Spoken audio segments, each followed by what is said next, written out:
manifesting a different environment. It's very important, especially for the young men and the people who come from poverty-stricken neighborhoods and poor mindset given to us by, like, parents or other people around us. The community has a poor mindset. We all have a poor mindset. You know, and I believe that all neighborhoods, speaking to the young men, to the street dudes, I feel like every neighborhood is different. Obviously, it's much more aggressive over there than over here, or certain areas are worse than others. But doesn't matter. In almost every situation, or should I say, every neighborhood has its epidemics. You know what I mean? Whether it was drugs, domestic violence, stuff you see as a kid every day. People getting hit, women getting hit, drugs being sold right in front of you, drugs being done right in front of you. All that stuff that you see in the past. You're surrounded by it, and then you think that that's all there is. You think that there's nothing else outside of that neighborhood. You think that there's, like, you can't visualize nothing, but they're wrong. Your mind is powerful, and it doesn't matter what your neighborhood look like, what your hallway look like. What type of money your family might have, bro. What type of issues you may be facing. There's like a lot of bugs out here and stuff. And I got allergies, that's why I sound like this. But at the end of the day, I got allergies, and I'm still out here, man. Sneezing. Took a Claritin D, ain't really doing nothing, but I'm out here trying to enjoy nature, because it's therapeutic. I'm out here with the little flowers. They're sprouting and all that, but they ain't nothing bloomed yet beside this here. Beautiful little blooming. Let's see if I can zoom in on that. And look at that little bloom right there. Nice. Flower at top. Anyways, let me get sidetracked here. So like I was saying, right? Visualize your environment not to be where you're at. Like, for example, like in the morning before you leave the house, it's real hard, because like inside the house, you might be safe, or you don't want to go out, or whatever the case may be, depending on the situation. Most people like to be outside and like craziness, and we grow up thinking that craziness is all there is. So when we end up going to, like, I remember when I was a kid, my experience, seeing certain things. Like my neighborhood, it had everything that I spoke about. It had its epidemics. The occasional murder, or I'm not, like horrible stuff would happen. You see fights every day, women getting smacked, women breaking windows, scratching people's cars. It was, crazy stuff. But at the end of the day, there was more neighborhoods much more worse than that. And that's what I kept thinking in my mind as a kid growing up. I'm like, yo, like, there's much more worse out there than here. And, and when for example, like, let's say if I would, this is what really helped me too. Like, when going to someone else's house, let's say after school, or you visit somebody, or you just so happen to be fortunate enough to leave the neighborhood and go to somebody else's neighborhood, and you see how different it is.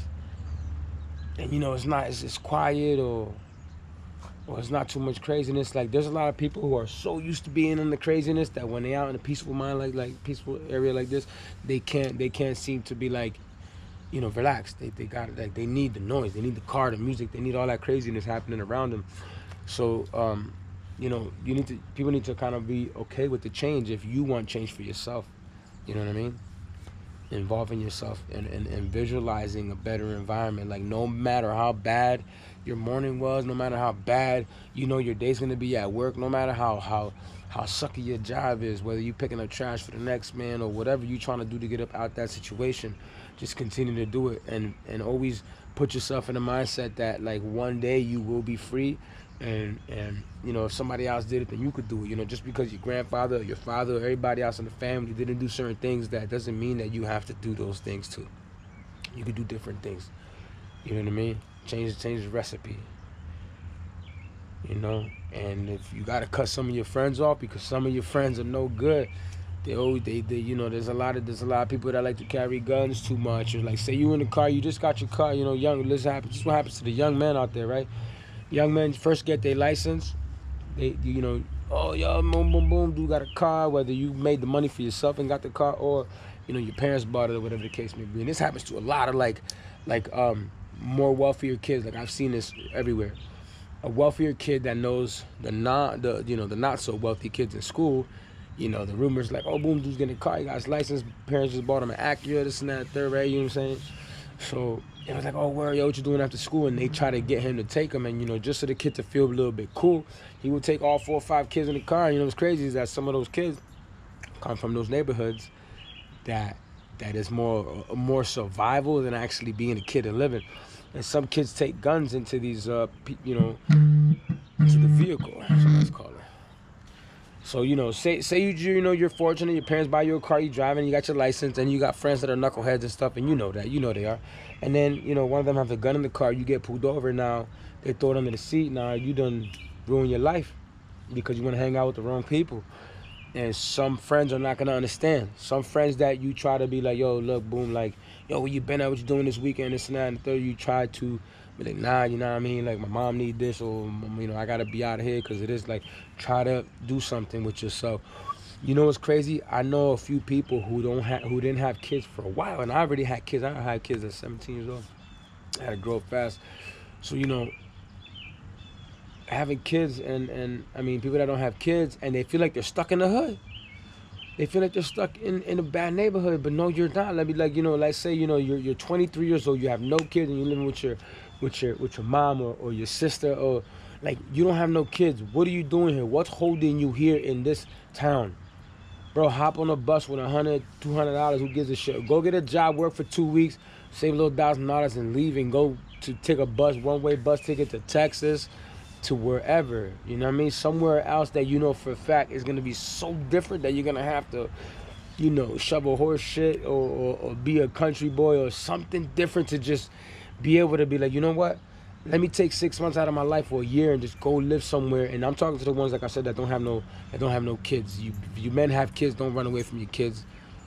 Don't do that. It depends on your situation, you know what I mean? It might be a better situation, a tough situation. It just depends on what it is you're into at the time. But right now I'm speaking to the young men. You know what I mean? Like, what you're living is not what you have to be living unless that's what you want. Like, you can really get up out of there. You can really get up out of there. Start talking to your homies about that. Tell your homies that, let's find a way to make our money make more money for us. Not in a drug way either. Like, I'm talking about, so you don't have to be out there working. You know what I mean? It's the same way how you get a pack, divide that into 2, 3 people, let them move it, they come back. That same exact way, but in the legal way.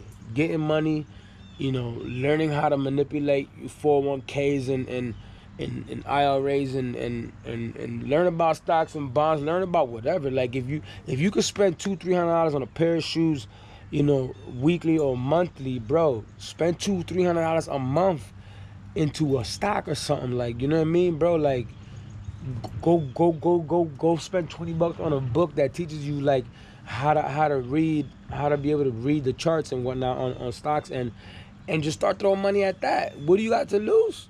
You're losing money right now on sneakers. You're losing money right now on shit like that. So you can't say that, I can't get out of this hood by this, that, third. Is all I know. No, it's not all you know. It's all you know because that's all you want to know. If there's something you want to know, you got to go out there and get it. The only difference between you and where you want to be is what's not inside here. What's underneath that hat you wear? What you keeping under that? What's concealed inside that mind of yours? Tell me. That's what I want to know. Who when you was a kid told you, yo, you know what I mean, you in this for life or whatever. Like, and some people are actually, born into gangs and whatnot like that. Like, I was fortunate enough not to live in an area like that. And my area was just like, you be who you want to be. That's it. People who want to join gangs and be a follower, that follow the leader stuff, that was, and I'm talking about as far as East Coast go. You know what I mean? West Coast, I know, is a little bit more different. Like, you kind of have no choice depending on what side of the street you live on because, you got to migrate a certain way. You got to move a certain way because if you don't want to be involved in none of it, either way, you going to, that's a whole nother situation. I ain't from the West Coast, so I ain't going to sit here and talk about it. Well, what I'm going to talk about is the East Coast. You know, what I know from my experience, you know what I mean? There is, like I said, a lot of more poverty-stricken, a lot of more crazy, more murder, high rates, all that in different areas. You know, some parts of Jersey and New York and stuff. But I know one thing I do know is that if you're around here, you're not born into gangs unless you come with the mindset of the West Coast like that over here. But I feel like you have a choice. These kids have a choice. You guys have a choice. I had a choice. You know how many times I had a cousin. You know, he joined the gang, and I always tell him, look, man, like this ain't for us, man. We talking about what you doing, all that. And me, you know, being in survival mode, yeah, I had to carry. I did. I had a firearm. I did, for my protection. You know what I mean? I mean, you see me here humble. We talking. I'm trying to, add value and provide information on my experiences in life. And I'm humble and all that. You know what I'm saying? You might think, oh, nigga, with the birds and the energy and the wind and the spirits and all of that. Yeah, because I know who I am now, and I'm comfortable, and nature's my therapy. But don't get it messed up. You know what I mean? I got my war scars and all that stuff. You know, I did the street thing, and and I do know that the mindset has a lot to do with it. So yeah, I carry firearms. I did all that stuff. And my cousin's like so-called OG, the guy who's kind of more on a higher rank than him, but we see me, he'll like, what's up, how you doing, you carrying? I'm like, I don't like to sit here and tell people, yeah, I got whatever, like, this is what I'm holding. Like, I'm a quiet dude. I was, I gotta protect mine. Like, why am I gonna tell everybody I'm carrying something? Like, but he was like, oh, you the type of dude I want around me, you know what I mean? I like you, I like the way you roll, you always coming in and out smooth, I don't even know when you leave, you just come in here, you say what's up, you do what you gotta do, and then you're out of here. And I'm like, bro, like, I don't need to move with you, like, I'm good, you know what I mean? Like, my mindset was always like, there's a higher purpose in what I'm doing, I gotta get out of here. Like, I didn't want this, I didn't want to be, stuck in that environment. And I knew I could shift the atmosphere if I just whisper into the wind on some crazy shit. Like, I knew inside of me there was something much more driven. So I followed it, and that's what I'm trying to tell you, bro. Like, you don't gotta follow your man, your older brother, whatever. They trying to tell you do this, do that. You know what I mean? Like, nah, man, nah. I seen a lot of crazy stuff growing up, and I feel like, it's time to talk, time for us to speak to each other and raise awareness. And I'm talking about not each other as a me and you right here right now. I'm just trying to say, like, if you have a younger brother, or you have a cousin, and you have a son, and you see him doing what he's not supposed to be doing, playing follow the leader out here on these streets, yo, pull him out of that. You know what I mean? Tug him out for a second. And you can't change nobody. You can't change nobody. You know what I mean? You can't sit here and force somebody to be who you want. But there's nothing wrong with pulling the boy's collar, or her, a girl, you know what I mean? Ponytail, pull her back and say, hey, listen, like, you moving wrong. Like, I did this, and it's not the way you should be moving. Like, yo, I had a few homies growing up. I had a few homies, and and you could tell who's who, man. You could tell who's who because they always either, I don't want to get too into detail, but certain things you would do, and then, you turn the corner and like, okay, boom, like, what I do there, if that's me and this is all that, like, there was no respect. When you was out of sight, you're out of, when you're out of sight, you out of mind. You know what I mean? Like, if nobody sees you and you're not around, stuff happens on your territory, on your stuff. Your stuff gets touched, your shit gets moved around, and I'm talking about everything. So, it's definitely like, you don't have to do that, man. Like, what's the definition of real to you? What's the definition of real? Being loyal to your buddies and shit like that. That when you're not around and you go to prison, like, your stuff gets moved around and gets touched, because that will happen. Especially when us young men are out there in the streets and we consuming certain drugs and we live in certain lifestyles and they're not giving a crap, and then listening to certain music that promotes and motivates you internally to emotionally move that way. When somebody try to press you, you react a certain way because you think that's how you're supposed to react. That's not how you're supposed to react. You could respond. Think about what the fuck the dude's saying. Think about, sorry for my language, think about what's going on in the moment, and think about how you want to move with that.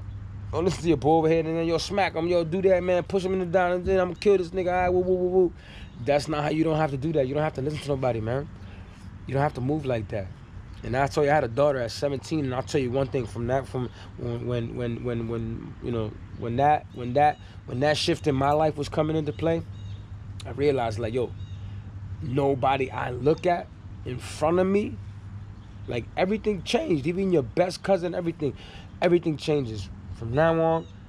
You know, my seed is the most important thing in the world right now. Like, nobody, none of my friends, none of that comes first in any. You know, so you have to put that into play. You know what I mean? A lot of us young men have kids out there, and then we're not there for her. Like, yo, those are daughters, man. You gotta respect your daughter. You gotta beat her, raise her how to be a queen, raise her how not to let other dudes treat her. And another thing is, you know, how you treat your mom, dude. Like, you know, you out there spending $200-300 on sneakers again, and then you don't stop by your mom's crib on a Sunday morning, drop off some eggs and bread and some milk. Come on, son. You know, swing by once in a while. You know, you check in on fam, like, if you can. I'm not saying everybody, because you can't. You can't. You know what I mean? G Herbo said it. If you anybody heard G Herb, nigga, G Herb, there's a song, I think it's called Drop, The Drop or something. The thing he said where he was like, if I keep saying yeah, my pockets won't stand a chance. Like, you know, so like, if you coming into a little bit of money and you know, there's a little bit of income tax, or you coming up on a higher platform, everybody want a little piece of something. Yo, boom, boom, let me do this, let me do that. I'm like, if you keep saying yeah to all your friends because you think you're supposed to be loyal and helping everybody out, when you know for a fact you're not even ready to stand yet. Like, it might look good, what you're doing, it might look good for now, but you don't have it to the point that you can actually be, you know, throwing dollar bills in the air, but you want to make it look like that. So you sit there and you splurge on your mans and all this stuff, and now your pockets don't got nothing, and you got to go back to square one and think about, damn, how I'm going to get back up there. And then maybe they might move a little different. They might get a little up there, and they never put the hand back to do what you did to them. Come on, man. These are all facts, my baby. And this is stuff that I know y'all seen out there to happen to your man, and you think it won't happen to you because that's your best friend. Because this, nah, man. Ain't no bad, yo, son. The only best friend that you should have is yourself. And yo, be nice to everybody. Love everybody in your circle and your family, everything. But at the same time, beware, bro. Beware, though. There's vampires out there. Vampires, and they just there's no good. And that's in the environment that we come from, and it's none of our faults. It's none of their faults, man. If somebody rob you, somebody want to take your girl, somebody want to bring it to your house, if somebody want to do something to you, steal your car, steal your radio, that's because that's all they know. Well, that's all they think that they could know. But if you learn to perceive things, and you need to learn to, you know, you start to learn to know that's not the only way. Bro, it's a lot greener on the other side. And I don't mean that on the next man's grass. I mean that on your own. And on the other side, I mean from the other side. Hello from the other side. Like this physical form, me right here that you see, this Edwin Talks right here in physical form with the tattoos, this bead, the hat. This is not the real me. This is not the real me. I'm just moving. I'm just doing the hands. I'm making sound out of my mouth that your ears interpret into words, because you've learned words your whole entire life. You don't understand the birds chirping because you ain't sit there and since the baby practice bird chirp. No, you've been practicing English or Spanish or whatever you know. So that way, when you hear sound, it interprets it to words. And beside that, let's go back to what I was talking about. The environment, changing what you know. Apply yourself to know what you want to know. You know, what you think is the only thing you know is not the only thing that can be retained. Your mind is an amazing retainer, bro. It retains information for as long as you want, and it's kind of like I could always talk about, you know, your mind being like a phone. You know, some of the apps you don't use, it'll kind of, you know, undownload or whatever, but it's always there in your history. Like, oh, I had it before. You can easily get it back. You know what I mean? Sign in and it's there. You know. So anyways, I don't want to get too metaphorical and none of that crazy stuff. I just want to tell you people, young men, mothers to your sons, to fathers to their sons, brothers to their little brothers, sisters to their little brothers or whatever, or even to little girls, because they be little girls out there that be crazy gangster, you know, catch me outside. No, but they be some gangster little girls out there. And the thing is, yo, if you love them, yo, please, bro, like, pull her by the ponytail, pull her by the collar, and just be, yo, let me put a word in your ear, let me talk to you for a minute, you know what I mean?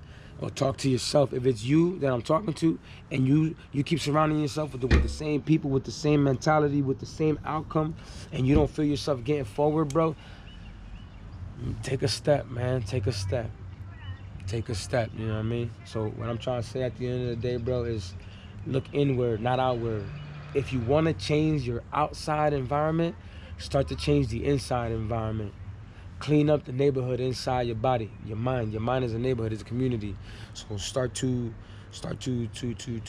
change the gang, the community of people you got in your mind. That's it. To change your community in the outside, not even to change your community, because you can't change the community. You gotta change yourself first. You gotta perceive the community's meaning to you differently. You know what I mean? Like, oh, this is the hood, this is ghetto, it's hard to get out of here. No, it's not hard to get out of here, bro. Look at it like it's a challenge, like it's something to build you stronger. And once you get out of here, once you get out of the hood into the white man's world, or if that's what you want to call it, because some of us with the poverty mindset be like, oh, the white man's world, the white man got the money, man, none of that. Man, it's time for you to get the money. It's time for you to go out there. For you to be like, yo, like, I came from this, from the struggle, like, and then you go out there to the people who got money and they're rich and they always had it, like, nah, like, you can get it even better because you know what it takes to climb for that, to be hungry. They might have forgot how to be hungry. You can stay hungry, and that's what you do, man. So when you get the bag or whatever, you know what I mean, secure it and stay hungry, you know what I mean, like, you know, secure the platform. Stop splurging on shit that you don't need. You know what I mean? So change your inward environment in the inside of your mind in order to change the outside environment, and then you can move from that. Move from that. Please move from that. I'm gonna enjoy these bird sounds for a little more while, and then I'm gonna let you go. So, well, actually, I'm gonna let you go right now, and then I'm gonna learn to the bird sounds, whatever. Speaking of birds, here you go. Watch this real quick. Peace out. Breathe correctly. See ya. And always remember, ears are the wishing wells to the universe. When you speak to people, throw a penny in it. Bing. Marty, want to say hi today? Say step up. Say step up. Step up. Say step up. How about this? You want some? Mango. We love mango in the house. You don't love mango, what's wrong with you, man? Mango. Gotta have some mango. Tell him, Marley. Mango's the shit. Well. Uh-oh.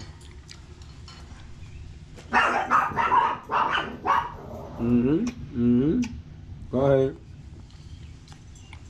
Step up. Say stop it. What you doing? He says a few words. He talks here and there. Oh, nice little bird. Nice little bird. We share fruits. Why not? It's life. Banana might want some too. You want some too, Banana? Yeah, I'll leave it right here for you. You can take care of that. I'll leave you a little piece of hair. There you go. You can play with that. And I'm gonna take the rest. And I'll see y'all when I get right back. I'll get my kid. Just wanna show you my little bird. My bird wanna say hi. Once again.